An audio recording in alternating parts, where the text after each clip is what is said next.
Devendra Kumar Sahu secretary Odisha state fencing association आमर 5 तारीख जनवरी 5 रु जनवरी 10 टूर्नामेंट चलो 6 दिन धरिकी आमर जो 3टा इवेंट अच्छी इपी साबर फॉल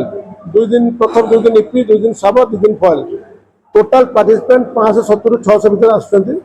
और टेक्निकल ऑफिशियल 40 जन आसुँच फेडरेशन सेक्रेटरी ऑफिसर किसी आसुँच मैंने तो रही कॉर्पोरेट बॉक्स है अरेंजमेंट होती आम प्रोवाइड कर मैट्रेस बेडसीट तकिया कम्बल सब पिला प्रोवाइड कर टेक्निकल ऑफिसर जो पंचनिवास रोच 12टी गेस्ट हाउस अच्छी